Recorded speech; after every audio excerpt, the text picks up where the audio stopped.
নমস্কার বন্ধুরা, কেমন আছেন সবাই? আশা করি অনেক ভালো আছো। আমি অনেক ভালো আছি। ত্রিপুরা ছোট্ট একটা গ্রাম থেকে আমি পঞ্চমী। তো বন্ধুরা দেখো, আজ বাবা এসেছে আমাদের বাড়িতে আর আমার জন্য কলা নিয়ে এসেছে। অনেক কলা খেতে ভালোবাসি, সে কারণে নিয়ে এসেছে। তো সবাইকে দিয়েছি, দিয়েই এতগুলো কলা রয়ে গেছে। আর জানো বন্ধুরা, এত গরম পড়ছে আর কি, অনেক কলা নষ্ট হয়ে গিয়েছে। তো ভাবলাম এই গরমের মধ্যে তো কলা এভাবে রেখে খেতে পারবো না, সে কারণে কলাটা দিয়ে কিছু একটি বানিয়ে নিই। তো কলা সব নিয়ে নিয়েছি আর এখন আমি আটা নিচ্ছি। আটাটাকে ভালোভাবে ক্লিন করে নেব। আর আটা ক্লিন করার পর কিন্তু তোমাদেরকে রেসিপিটা দেখাচ্ছি, তোমরা পুরো ভিডিও দেখতে থাকো।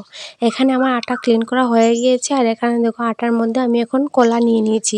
ওই কলাটা একটু বাজে ছিল, সে কারণে একটু ফেলে দিয়েছি। আর এখন দেখো কলাগুলোকে আমি ছোট ছোট করে নিয়ে নিচ্ছি, কলাগুলোকে আর কি ভেঙে দিচ্ছি যাতে খেতে ভালো লাগে, সে কারণে। আর কলা ভেঙে দেওয়ার পর কিন্তু আমি এখানে স্বাদ অনুযায়ী লবণ দিয়ে দিচ্ছি। তারপর আমি এখানে দিয়ে দেব স্বাদ অনুযায়ী চিনি। তোমরা যে যতটুকু পরিমাণ মিষ্টি খেতে ভালোবাসো ওইটুকু পরিমাণ কিন্তু দিয়ে দিতে পারো। তারপর এখন দেখো ভালো করে আর কি মিক্স করে নিতে হবে। একটু একটু কিন্তু জল দিয়ে মিক্স করতে হবে, ভালোভাবে ডোটা তৈরি করে নিতে হবে। এইভাবে কিন্তু বেশি একদম ঘন করা যাবে না, বেশি পাতলা করা যাবে না। এইভাবে আমি করে দেখালাম, হাত থেকে ফেলে দেখালাম। তোমরা কিন্তু এইভাবেই করো।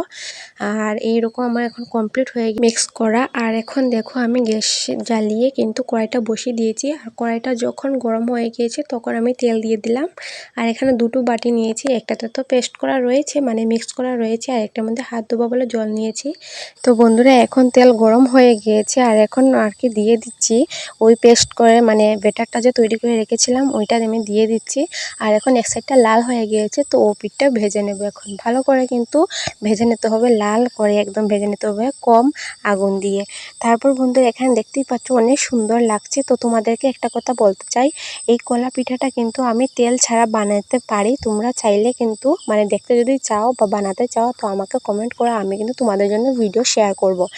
তো তেল ছাড়া কিন্তু অনেকে আছে যে তেল দিয়ে খেতে ভালোবাসে না, তো তেল ছাড়া আমি রেসিপি পারি। তো তোমরা চাইলে আমাকে বলতে পারো, আমি কিন্তু তোমাদেরকে রেসিপি দেখাবো। তারপর দেখো বন্ধুরা, এই প্রথমবার করা হয়ে গেছে, এখন আমি সবগুলো নামিয়ে নিয়েছি।